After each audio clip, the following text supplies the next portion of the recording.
يا أيها الذين آمنوا قوا أنفسكم وأهليكم نارا. بخاری شریف کے الفاظ ہیں.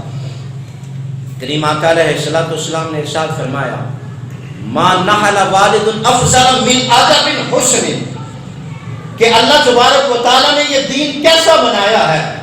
فرمایا سب سے بہترین چیز جو ایک والد اپنے بیٹے کو دے سکتا ہے یا دیتا ہے وہ حسن ادب ہے، وہ اچھی تربیت ہے. سب سے بہترین چیز.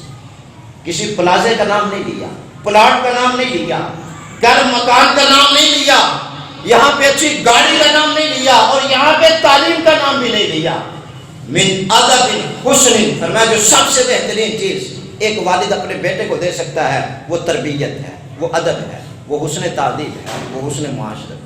سب سے بہترین چیز. تعلیم انسان کی اس وقت تک کام نہیں آتی جب تک انسان کے پاس تربیت نہیں. اور کریم آقا علیہ الصلوۃ والسلام نے ارشاد فرمایا کل مولود یولد علی فطرۃ الاسلام وابواہ یحودانہ او ینصرانہ او یمجسانہ. میرے نبی نے ارشاد فرمایا ہر بچہ فطرت اسلام پہ پیدا ہوتا ہے. کافر کے گھر میں بھی پیدا ہونے والا بچہ اسلام کی فطرت لے کے آتا ہے، اسلام کی فطرت پہ پیدا ہوتا ہے. وَأَبَوَاهُ يُحَوِّدَانُهُ أَوْ يُنَصِّرَانُهُ أَوْ يُمَجِّسَانُهُ. اب باپ عیسائی ہے تو بچے کو عیسائی بنائے گا، باپ سکھ ہے تو بچے کو سکھ بنائے گا، ماں باپ مجوسی ہیں تو بچے کو مجوسی بنائیں گے. لیکن اگر ماں باپ مومن ہے تو بچے کو مومن بنائیں گے. ہوتا فطرت اسلام پہ پیدا ہے. یہ آگے تربیت ہوتی ہے بچے کو سیدھے راستے پہ جو لے کے آتی ہے. اللہ تبارک و تعالیٰ نے تو صاف ذہن والا، صاف سینے والا، جس پہ کوئی بھی تحریف نقش نہیں ہے، جس پہ کوئی بھی عقیدہ لکھا نہیں ہوا، ہمیں بیٹا عطا کر دیا. اب اس کی تربیت ہم نے کرنی ہے، اس کو سمجھانا ہم نے، اس کو بہتر ہم نے کرنا. لیکن ہمارے معاشرے میں تربیت نام کی کوئی چیز نظر نہیں آتی. 4 سال کا بچہ اگر اپنی عمر سے بڑی گالی دیتا ہے تو ہمارے لیے سوچنے کی بات ہے کہ اس بچے نے گالی سیکھی کہاں سے. 10 سال کا بچہ اگر اپنے باپ کی بات کو نہیں سنتا، نہیں مانتا، تو ہمارے لیے فکر کی بات ہے کہ یہ 10 سال کا ہو گیا باپ کو آنکھیں نکالتا ہے، باپ کی بات نہیں مانتا، ماں کی بات نہیں مانتا. یہ صرف تربیت کی کمی ہے. بچہ سکول بھی جاتا ہے، بچہ قاری صاحب کے پاس قرآن پڑھنے بھی جاتا ہے، تعلیم اس کے پاس پوری ہے، لیکن پھر بھی ماں کی بات نہیں مانتا، پھر بھی باپ کی بات نہیں مانتا. تو اس کا مطلب یہ ہے کہ گھر سے اس کی تربیت ہونی تھی، وہ تربیت کامل نہیں ہوئی، اس کی تربیت کے اندر کمی. کریم آقا علیہ الصلوۃ والسلام نے ارشاد فرمایا اولاد کی تربیت کے حوالے سے ادبوا اولادکم علی 3 خصال حب نبیکم وحب اہل بیتہ وقراءۃ القرآن. آقا علیہ الصلوۃ والسلام نے ارشاد فرمایا اپنی اولاد کی تربیت میں 3 چیزیں لازم رکھنا، 3 چیزوں سے اپنی اولاد کی تربیت کرنا. حب نبیکم، سب سے پہلے اپنی اولاد کو اپنے نبی کی محبت سکھانا، مصطفیٰ کا پیار ان کے سینوں کے اندر رکھنا. حب نبیکم وحب اہل بیتہ. دوسرے نمبر پر آقا علیہ الصلوۃ والسلام نے ارشاد فرمایا اپنی اولاد کو اہل بیت کی محبت لازماً سکھانا، انہیں بتانا کہ آقا علیہ الصلوۃ والسلام کے گھر والے اہل بیت ہوں، صحابہ ہوں، ان کی محبت کیا ہے، ان کے ساتھ ہمارا رشتہ کیا ہونا چاہیے. وقراءۃ القرآن اور تلاوت القرآن. اور کریم آقا علیہ الصلوۃ والسلام نے ارشاد فرمایا اپنی اولاد کی تربیت میں تیسری چیز جو تم نے رکھنی ہے وہ قرآن کی تعلیم ہے. قرآن سے اپنی اولاد کی تربیت کرو. آقا علیہ الصلوۃ والسلام نے فرمایا کہ 3 چیزوں کے ساتھ تم نے اپنی اولاد کی تربیت کرنی ہے. نبی کی محبت سکھاؤ، اہل بیت کی باتیں سناؤ، صحابہ کے قصے سناؤ کہ صحابہ کس انداز سے اپنی زندگی کو گزار کے گئے ہیں، اور انہیں بتاؤ کہ قرآن اللہ تبارک و تعالیٰ نے کس لیے نازل کیا ہے، اور قرآن کے اندر اللہ تمہاری رہنمائی کس انداز سے کر رہا ہے، کیا بتا رہا ہے اللہ اس قرآن. لیکن ہم نے ان 3 چیزوں کو چھوڑ دیا.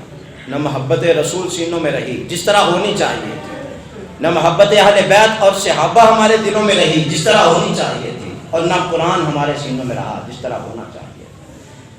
10 سال کی عمر میں ایک دفعہ ناظرہ پڑھ لیا تو بچہ سمجھتا ہے میں نے بھی اپنا فرض پورا کر دیا، اور باپ بھی سمجھتا ہے کہ میں بری ذمہ ہو گیا، بس بات ختم. یہ تو پہلا قدم ہے کہ بچے نے اوپر سے پڑھنا سیکھ لیا. اس سے آگے جہاں اور بھی ہیں. قرآن کو اوپر سے دیکھ کے پڑھ لینا کافی نہیں ہوتا. قرآن میں اللہ نے فرمایا کیا ہے وہ بھی تو کچھ سیکھنا ہے.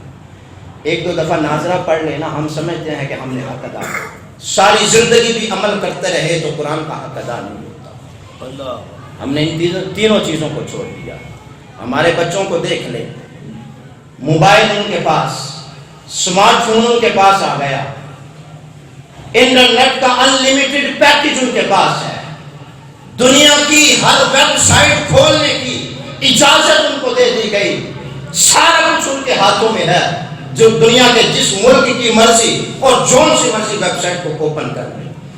ٹی وی کا ریموٹ بھی ان کے ہاتھوں میں ہے, کمپیوٹر ہم نے ان کو لے دیا, پرائیویسی ہم نے ان کو دے دی کہ جو چاہیں کرتے پھرے, اور پھر ہم نے ان کی طرف دھیان بھی دیا. کیا ہم نے تربیت اتنی مضبوط کر لی ہے کہ ہم اپنی اولاد کی طرف دوبارہ دیکھنا گوارا بھی نہیں کر رہے؟ ہمیں ضرورت اس امر کی ہے کہ قدم قدم پہ اپنے بچوں کو دیکھیں کہ میرا بچہ جا کس طرف رہا ہے, ہماری اولادیں جا کس طرف رہی ہیں. راتیں سنوکر کے کلبوں میں گزر رہی ہیں اور دن کرکٹ کے میدانوں کے اندر گزر رہے. جوا ہے, نشہ ہے, یہ شیشہ ہے, ہر دوسرا چوتھا بچہ سگریٹ کے کس لگا رہا ہے. یہ سارا کچھ ہو رہا ہے اسی سوسائٹی کے اندر. اور بچے کی عمر کتنی ہے؟ 15 سال, 12 سال, 14 سال, ابھی بلوغت کے آثار بھی ظاہر نہیں. بچہ میں ابھی نئی نئی جوانی چڑھ رہا ہے کہ وہ اس نہج تک پہنچ چکا ہے جس چیز کو باپ نے کبھی ہاتھ بھی نہیں تھا لگایا, آج ہمارا بچہ ہمیں کر کے بتا رہا ہے. جو چیز باپ نے سوچی بھی نہیں تھی وہ بچہ ہمیں کر کے بتا رہا ہے کہ یہ کچھ بھی ہوتا ہے. ہم نے اپنی اولاد کی تربیت, ہم نے اپنی اولاد کو سمجھایا نہیں. اور کچھ نہیں نا, اور کچھ نہیں. چلو ادھر میری طرف توجہ رکھیں. اور کچھ نہیں نا تو کم از کم اپنی قبر کی تو فکر کر لیں. اپنی اولاد کو کم از کم اتنا دین ضرور سکھا کے جائیں.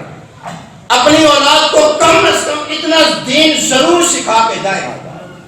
آپ کے جنازے میں صحیح سے دعائیں وہ پڑھ سکے. ہر جوان سوچے اور ہر باپ سوچے.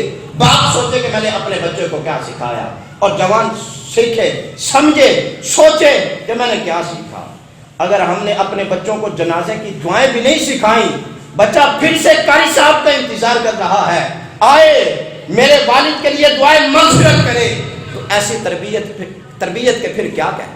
ہم نے اپنی اولاد کی تربیت کی تو پھر کیا. ہم منتظر ہیں کہ کوئی آئے ہمارے باپ کے لیے فاتحہ کہے. ہمیں شرم نہیں آتی کہ جو باپ صبح 8 سے لے کے رات 8 بجے تک ہمارے لیے کام کرتا رہا, محنت مزدوری کا کرتا رہا, اس کے لیے ہمیں مغفرت کی دعا کرنی بھی نہیں آتی. اس کے لیے ہمیں اتنا بھی یاد نہیں ہے کہ ہم نے نماز پڑھ کے ربنا اغفر لی ولوالدی وللمؤمنین یوم یقوم الحساب دعا کرنی ہے. سیکھنے کی ضرورت ہے آپ کے لیے بھی اور میرے لیے بھی. ان باتوں کو معمولی نہ لیجیے. یہ دین ہے کہ اگر آپ ایک پودا لگا کے جائیں گے آپ قبر میں ہوں گے, اللہ اس کا ثواب آپ کو قبر میں بھی عطا فرمائے. وَوَلَدٌ صَالِحٌ يَدْعُو لَهُ. میرے نبی نے 7 چیزیں بیان کی تھیں جو مرنے کے بعد بھی انسان کو فائدہ دیتی ہیں. 7 چیزوں میں سے ایک چیز نیک اولاد ہوتی ہے جو بعد میں دعا کرتی ہے. اگر بچے نے قرآن بھی نہیں پڑھا, قرآن پڑھ لیا, چلو 10 سال گزر گئے, قرآن کھول کے نہیں دیکھا. یا قرآن پڑھتا ہے تو رمضان کے رمضان پڑھتا ہے, نماز پڑھتا ہے تو جمعے کے جمعے پڑھتا ہے, نماز پڑھتا ہے تو فقط رمضان میں پڑھتا ہے, تو بتاؤ وہ بچہ ہمارے لیے دعا کیا کرے گا؟ وہ بچہ ہمارے مرنے کے بعد کتنی یاسینیں پڑھ کے ہمیں فاتحہ کرے گا, کتنا کچھ ہمارے لیے کرے گا. تو ضرورت اس امر کی ہے کہ ہم اپنے بچوں کی طرف توجہ دیں.